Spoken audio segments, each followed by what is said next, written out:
I was once stuck in a moral dilemma, unsure of what the right thing to do was. Then, I discovered Beyond Good and Evil, and it completely changed my perspective. Join me as we dive into the mind of Friedrich Nietzsche and explore the intricacies of Beyond Good and Evil, a guide to ethics. Today, we're unpacking a philosopher who turned the morality game upside down.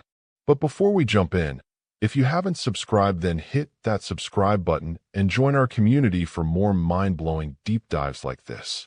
Ready? Let's get started.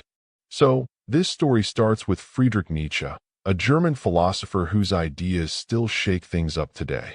Back in the 19th century, when the world was tied to rigid moral rules, Nietzsche was like, hold up, why is good and evil so black and white? His book, Beyond Good and Evil, is like a philosophical bomb. It questions everything we've been taught about right and wrong. Nietzsche's core idea was that morality, the concept of what's right or wrong, isn't some universal truth. It's just a framework created by humans, shaped by time, culture, and power dynamics. Sounds heavy, right? Let's break it down with a real-life example. Think about it. In ancient times, a king might say, "Anyone who disobeys me is evil." And people agreed because he held all the power. Fast forward to today, we believe in democracy and say, no way, individual freedom matters. See how the standard of morality shifts? Nietzsche's point is, it's all about perspective. Now here's the big question. Who decides what's good or evil? Religion? Society? Or you? According to Nietzsche, traditional morality, the kind pushed by churches or society, is often controlled by those in power. He broke it down into two concepts, master morality and slave morality. These are two totally different ways of looking at the world, and understanding them is key to getting how morality works. Let's unpack them. First up, master morality. This is the mindset of powerful people. Think ancient kings, warriors, or today's big-shot leaders and entrepreneurs. For them, good means strength, courage, independence, and crushing it at their goals. Evil means weakness, cowardice, or failing to flex their power. Picture a warrior king like Alexander the Great. For him, morality was about conquering the world, chasing his vision, and showing his strength. Anyone who got in his way or seemed weak was labeled inferior or evil. It's a bold, confident mindset, but the downside? It can sometimes ignore empathy or other people's perspectives. Think of a tech billionaire aiming to make their company the biggest in the world. For them, good is innovation, taking risks, and winning in the market.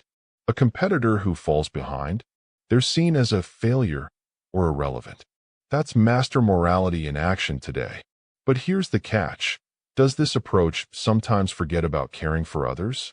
Nietzsche says master morality is powerful, but it can also come off as selfish or harsh. Next up is slave morality. This is the mindset of people who are oppressed or lack power, like workers or farmers in ancient times or marginalized communities today. For them, good means kindness, humility, cooperation, and equality for all. Evil means cruelty, selfishness, or trampling on others. This kind of morality often comes from religion or community values. For example, Christianity taught that the meek and humble are blessed, while the greedy or powerful are evil. It gives strength to those at the bottom of society by saying, your kindness is your power. Think of a group of activists fighting against climate change. For them, good is protecting the environment and building a sustainable future for everyone. Evil is corporations that harm the planet for profit. That's slave morality, valuing collective welfare and empathy. This idea ties back to religious movements like Christianity or Buddhism, which promoted compassion and equality against the dominance of the ruling class. Today, when you volunteer for a cause like helping the homeless, you're living out slave morality. You're giving your time and effort for the greater good, not personal power. But here's something to think about. Can this approach sometimes feel unrealistic or weak? Nietzsche says slave morality is a reaction to power, but it has its own kind of strength. So, these two moralities, master and slave, seem to clash, but Nietzsche's point is that they're just different perspectives. Neither is perfectly right or totally wrong. They show different sides of human nature and power dynamics. A superhero in a movie follows master morality, strength, and victory. An activist fighting the system? That's slave morality, justice, and equality. Nietzsche asks, which lens will you choose? Or better yet, can you create your own? Now, hearing all this, you're probably thinking, if good and evil are so fluid, how do we decide what's right in our lives? Nietzsche's answer? Become your own philosopher. Create your own values. To do that, you've got to think for yourself and stop blindly following society's pre-made rules. But it's not that simple. To build your own values, you need to understand yourself. What do you want? What are your priorities? And the biggest question, are you truly free to make your own choices, or is society's pressure controlling you? Here's a practical example. Imagine you're in a job where you think the company's doing something unethical, like harming the environment. Society might pressure you to stay quiet and keep the job. But Nietzsche's idea is to check your moral compass. Can you create a value system that says, no, I'll speak up, even if it costs me my job? That's the first step to building your own ethics. Let's get practical. How can we apply Nietzsche's ideas to our daily lives? Here are 5 ways to use beyond good and evil in your life, and we'll break each one down with examples and tips so you can start using them today. First up, question everything. Whenever society, media, or anyone else tells you something is right or wrong, ask, who decided this and why? You see a trend on social media, like this product will change your life, but is it true?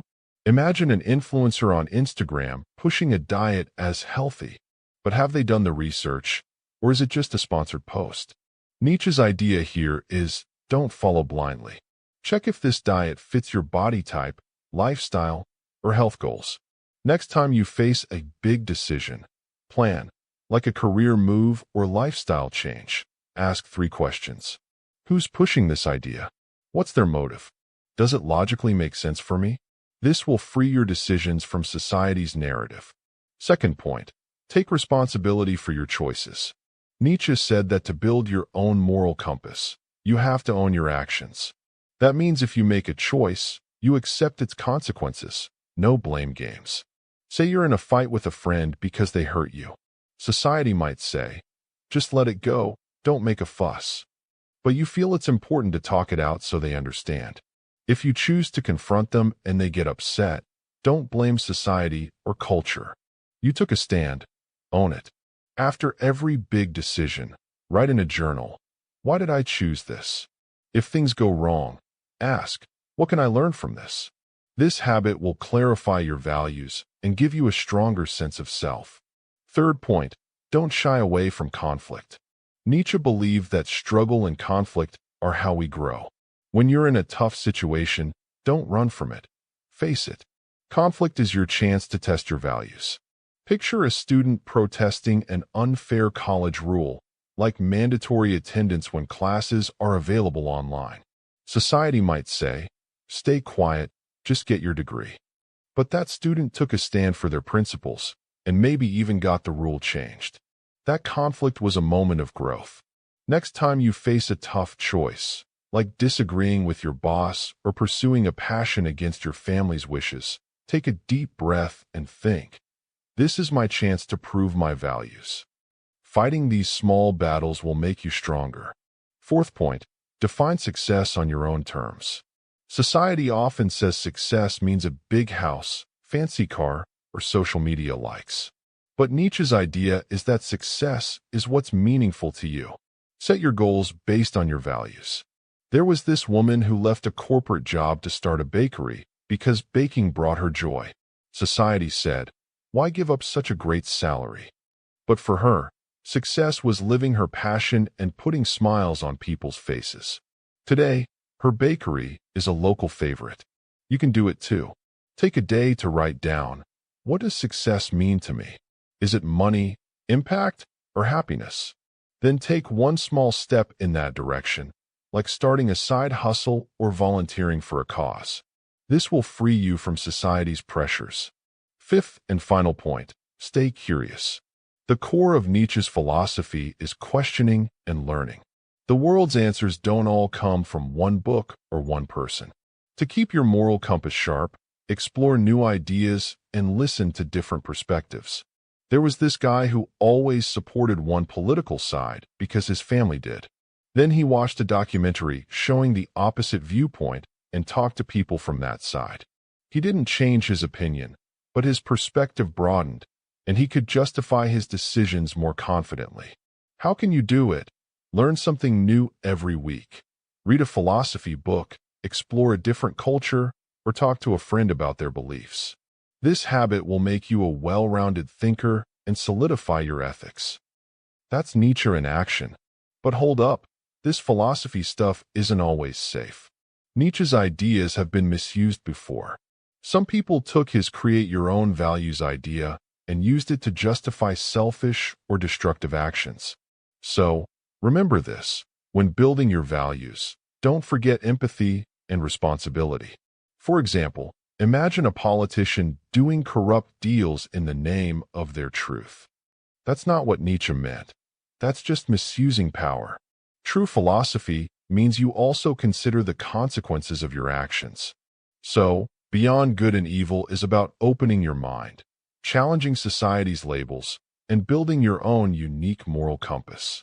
Nietzsche's ideas are still relevant because we live in a world where social media, politics, and culture constantly tell us what's right or wrong. But you've got to choose your own path. Next time you face a big decision, whether it's about your career, relationships, or anything else, pause and ask, is this my value or someone else's? And if you feel you can fight for your values, go for it. If this video blew your mind, hit that like button, share it with your friends, and don't forget to subscribe to the channel for more deep dives into philosophy and life's big questions. Drop a comment below. How do you define your ethics in your life? And if you want more videos like this, let us know. We'll keep bringing the good stuff. Until then, keep questioning, keep growing, and carve your own path. See you in the next video.